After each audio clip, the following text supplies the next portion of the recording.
Welcome to the SeizeYourBusiness.com podcast and video blog. My name is Kevin O'Flaherty from O'Flaherty Law. My radio partner Jim Wazak from Success Enhancement couldn't be here today, but I'm joined by our guest, Kim Montesinos from Crystal Clear Cleaning. So thanks so much for being here today. Thank you for having me, Kevin. So our topic today is going to be strategic planning. So Kim's a business owner and she owns a cleaning business, and she's going to discuss how she built that business through strategic planning. So Kim, why don't you tell us a little bit about your background? Well, I started my business in 2004. I was in corporate and worked for College of American Pathologists for numerous years and became a mom. And it got a little Congratulations. bit... Thank you. Well, they're now 17 and 21. It's a very belated congratulations. Congratulations on getting them to adulthood. Yes, thank you for that. So I decided, I kind of always wanted a business, but the business kind of came at me from a friend who was trying to sell it because she encompassed something that she was more passionate about. So she offered the cleaning business. I didn't know anything about cleaning. So she sold it to me on the fact that I could have more freedom. And I bought it. She was a great salesperson, and it took me a couple years. I had to actually clean and get down on my knees and learn the business inside and out. How did you learn the business?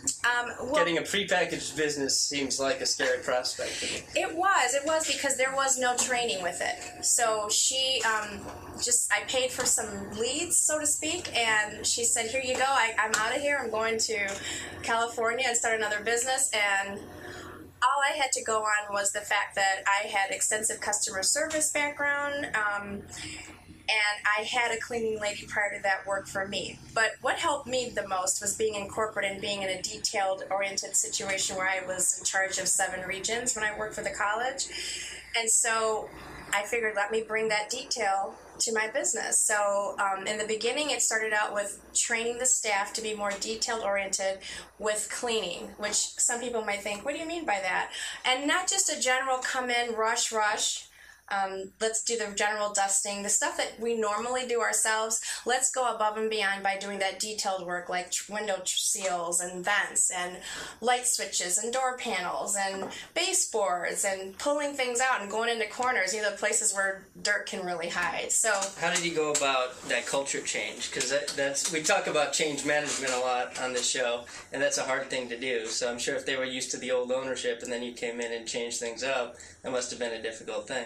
It was at first, but I think they respected me for the fact that I wasn't the owner that walked in and didn't do the work. So they actually saw me do the work and learn on a trial and error process myself. But I started, looking into other cleaning companies, and, I had market research background when I worked for the Marriott. I learned a lot about customer service and market research when I worked for them in sales. Oh, okay. So I just kind of put myself out there and called some companies and just said, hey, I'm new in this business. A lot of people were very reluctant. They don't want to share. So I just went online. Google is great. I didn't have that when I was, when I was young, we didn't have Google. So Googled some processes as far as training. But again, it went just back to basics. Them seeing me work, seeing that it worked, the reaction of the clients were very happy. We have a great retention rate. We have an 80% retention rate when we get a client. So I think that's pretty good from starting in 2004 until now. I've either lost clients, unfortunately, to death or moving away. I've probably had 2% that I lost that weren't happy. Something happened where they're like, we don't want your service. And most often that was a miscommunication, and they just, were like, no, I don't want to hear it. And so, we respect that and move on. Of course, that's painful because no business owner wants to lose business, but it's part of the, I've matured in that's part of the program. You can't please everybody. Sure. Right? And so it's a hard thing to wrap your head around. It's really hard. I think that was the hardest for me because I was definitely a people-pleasing type personality, and this business helped me grow to understand that it's not personal, that sometimes people might not even do business because they don't really like you, or, they don't like your tone or whatever, which, knock on wood, I haven't had that problem with relationships. So again, it's been successful with building relationships with clients, having open communication. explaining processes to them. So when I walk in, I walk around and I explain what we're going to do. And I give them different packages and plans according to their budget and their needs. Sure. So it's not just, we clean. I educate them on different products because we offer non-toxic and general products. So I actually try to sway them more to the non-toxic for more healthy reasons because consumers are more about health these days. And so it's not just like about the non-toxic products or the toxic products? Right. I mean, basically, yeah. I mean, and I bring it to them like that so they kind of think, because it's like that good and bad, because people are just kind of like, I really don't care, because you don't read labels on cleaning products. Sure. But as they get more aware, they're more grateful in the end to say, oh, Kim, thanks. I'm glad I wasn't aware how bad certain products can be for the home or for asthma, for my children, for the pets. So I take pride in that. Something that struck me was that you were able to Google some training processes. What did you find? Because I'll beat my head against the wall trying to create a process from scratch, and I didn't even think about the fact that there might be something to find on Google. For what sort of, when you say you found a training process, what sort of stuff did you find? Well, there is a couple out there. They developed an organization called Cleaning for a Reason, and it actually is geared, obviously, toward cleaning companies. And they give you great tips. I also hired a business coach to help me with certain numeric strategic plans, because that's where I was lacking. And so she helped me come up to par with that and having more value of what I'm offering and not being afraid to say this is what the price is. Sure. But with Cleaning for a Reason, they helped me as far as building processes to implement to the people that work for me. And the training, so to speak. So just knowing who to look for, what kind of qualities to look for in a person that's going to be a great cleaning technician, opposed to just hiring somebody when you're at that moment where you're desperate, because Sure. that can happen. We get, sometimes the flow of business is very slow, and then all of a sudden we'll get a ton of calls, which usually happens in this season, from spring until after Christmas, and then it slows down. So if you're not equipped with your, either with contractors or employees, you can just hire people off the cuff because you want to, please that customer. So I learned a lot of planning and what to look for in interviewing. Okay. What kind of qualities it takes to be a good cleaning person, So tell me about the strategic planning process that you go through, because strategic planning can mean a lot of things, and everyone's got a little bit of a different process. So what does strategic planning mean to you, and what's your process for that? For the numeric process, it's basically working hand in hand with my bookkeeper and kind of knowing how many houses are we at a competitive rate with other cleaning companies? What are we offering? How much time is in a home? How many people are in a home? Should it be just 2 cleaners? Should it be 1 cleaner? I personally don't like to send one person to clean just because of efficiency and what it does to the body. It's just easier when 2 people are working as a team, and then there's 4 eyes instead of 2. Sure.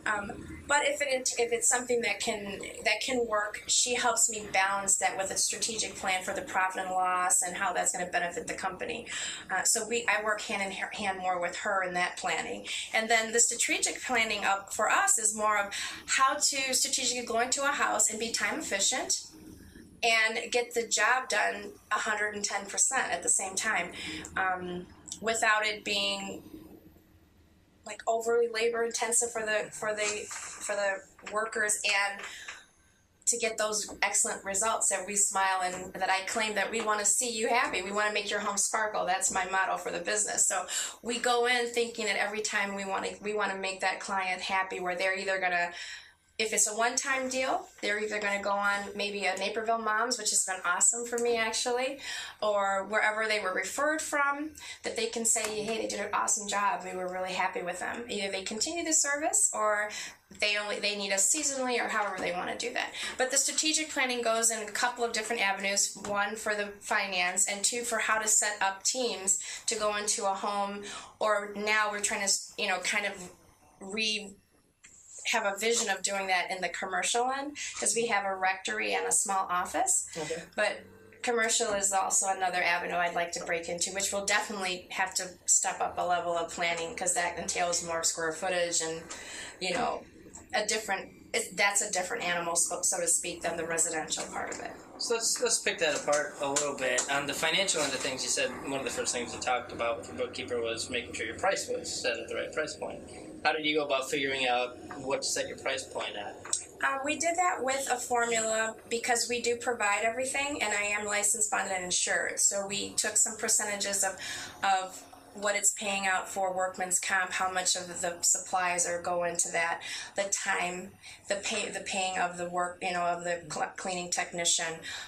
So we put all of this into a formula, and that results of, okay, if we're going to be working in a home for 28 to 3,200 square feet, they shouldn't be in there more than 2.5 hours.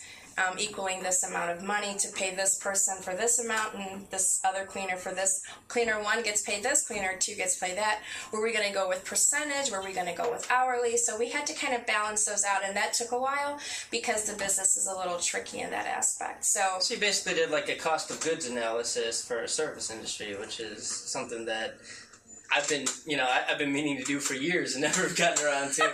Well, it took a while. I had, like I said, this has taken, I'd say in the last 3 years it's gotten better. And having a business coach actually really helped in connection with this cleaning for a reason, where it's a go-to almost consulting business that when you have a question or you want to put together some ideas to make your own employee handbook. They've got so many resources in there. Any kind of employee sheet that I read, from a time sheet to a vacation request, any kind of thing that I can have an idea of what I can do, and then I build it on my own. But they give you ideas, so it was an awesome resource for me because it was very hard to find someone in this industry to have a team and work with and learn those kind of processes, because it's very different from working with pathologists or working at a hospital like I had previously done. And people in the industry didn't want to share, so they kind of felt like, well, I'm not going to share with you, you're the competition. Well, there's more than enough to go around and for houses. So they were a godsend, and my business coach, Jean Kuhn, was a godsend as well. Yeah, it sounds like you've got a really good bookkeeper and a really good business coach. Yeah, and they came in the last couple of years. So these other 8 to 7 to 8 years were basically trial and error, doing, having those mathematical skills to balance the books, having a good accountant. But as you grow, you need more than a good accountant. You need a bookkeeper. You need somebody that's going to be there. And I always recommend a bookkeeper who's, if it's a profitable business, that they help you with that. And that's what it took a couple of bookkeepers, because not everybody kind of had that mindset of, the best program would be QuickBooks, or no, QuickBooks isn't good, let's go this route, or that might be too expensive for you, we can do some other kind of process. She was very familiar with different processes, and she's about the end result, what's good for as far as market research, not being too pricey and also not being too below cost, not making any money, because again, we're in it to be profitable but not kill anybody. So she was somebody that I had to interview and look for and go through different people, but finally, thank goodness, I really like her. And so the most intimidating part of what you told me so far is trying to come up with a formula for, each house is going to require this much in workers' comp, this much. These are actual costs of doing each house. Whose brainchild was that? Was that your bookkeepers or yours or your business coach to kind of put together how to actually build that model? Through all three. The consultant has kind of a formula. The business coach she had some different twist to it, but kind of equated to the same idea. Not necessarily the same, but in the end, numbers don't lie. So the numbers did come together. It was just they had different processes of how to get there, but with the same figure, so to speak. The bookkeeper is actually that check and balance. Okay, if you want to get here, then you need to do X, Y, and Z to get here, and you're putting too much money in networking. You're not realizing, which was something, when you're going on a networking, it's very essential to growth, but you don't think about every time you go out, if you pay to go to an event, once you get there, you eat. She really opened my eyes to that you have to be selective of where you're going, and sure. You can't say yes to everything, because believe me, for 2 years, I was like, yes, I'll go.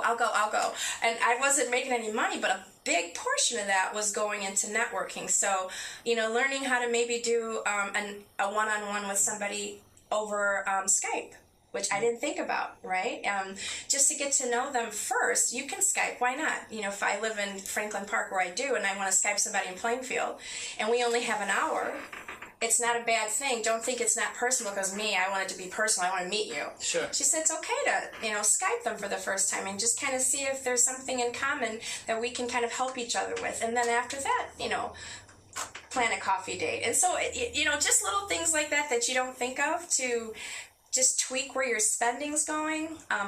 Towels, having 2 different kind of products, making sure that, having that inventory and knowing what's going out. I really wasn't on top of that in the beginning, like just buying when we need it, but really knowing, okay, I've gone through a case of this. Is it really conducive? Because I spend $35 on a case. Can I find something less costly? So she made me think. Okay, wow. Yeah. That sounds like a great analysis for any business owner Yes. to do. And that's the dream of every business owner, to get past survival to the, hey, we're making a profit, let's see how we can make more and reduce costs, and where's our money going, where's our money coming from, and actually do that strategic high-level planning. That's, sometimes it takes 8 years to get to that point of just figuring out the business itself. So I think, if I could go back myself, I think it's getting out there and not being afraid in the beginning and getting that help, because that's actually what, sitting down and putting my vision out there to others and saying, this is what I want to do, and getting that help, not being afraid to, sometimes we think, oh, I don't want to spend that, think about what that spending is going to do in the long run for you. Okay, if you spend some money on a coach, or if that's not necessarily but you know what, it's really great to have a good bookkeeper. It's really great to have a good accountant, a good lawyer. Those are things that you need in business, because we're always going to need, you never know if you need any of those. So there's certain things, just like anything, you have to invest in it, but it's for a long term. And it's the false economy not to say you want to spend money to get a plan in place. Right, and that's where I think it took me 8 years, because I was trying to do it on my own. Mm-hmm. And I was doing good, but when I would get hit, if you've got a table of people sitting and helping you when you get hit, it's a lot easier than if you're trying to come at different angles, because you're already thinking, I run the business myself already. So if I call them like board members to go to. Like if I get into a situation, I can go to my attorney and say, I was thinking about this. Can I do that? Instead of doing it in trial and error and really, I shouldn't have done that. Mm-hmm. I can talk to him, and then it's easier. Or my accountant, is this going to be favorable for me in the long run as far as profit, or will I lose a lot? And, I don't know. Let's try it. But there's someone there making you accountable and helping you as you go along. So, as you were working with your business coach, did you find yourself solving a problem and then moving on to higher and higher level problems, or did your business coach basically get you to the point where it's autopilot? Let's meet, once every couple of months. No, it is definitely, you get past one thing and then there's something else. Yeah, always something. There's always something else, right? It's I say go into what I knew that I needed help with the financial end of it, because I was sometimes not charging enough because people would kind of coerce me to pay me what they wanted. Mm-hmm. And so I had to learn from the business coach that this is a value, what I'm providing, and that was a big step for me. So then once we got over that, then, there's other techniques or something else that you can be personally, you can always grow. So business coaches are good to keep you accountable for personal growth, because as you grow as a person, your business grows. Well, thank you so much for sharing your wisdom with us. This is a great episode today. Thank you for having me. If people want to reach out to you for cleaning services, residential or commercial, I guess, how can they do that? My cell number is 847-722-9659. Currently, though, I am redoing my website, so I don't have that until probably the end of this month. So calling or texting, or I have a Facebook page, Crystal Clear Cleaning, on Facebook. A lot of people IM me there from business groups, so any one of those is fine. Do you know what your website's going to be when it's ready? What the URL? CrystalClearCleaning.com. Probably, yeah, but it'll definitely be the crystal clear cleaning. And these episodes stay syndicated for a while. Oh, so. okay. Okay, yeah. So we'll make sure it's crystal clear cleaning. Well, thank you so much for doing this with me. If you want to reach me, I offer free consultations. We do a lot of business work. We do a lot of other types of law too. You can call me at 630-324-6666. I don't have Jim's number memorized, but if you need improv for business or business coaching, he does that as well, and that's all over our website at seizeyourbusiness.com, where you can watch videos, listen to audio. We're pushing 90 episodes of this thing, so there's lots of content there to check out. You can also check out my legal podcast, learn-about-law.com. Thanks so much for listening.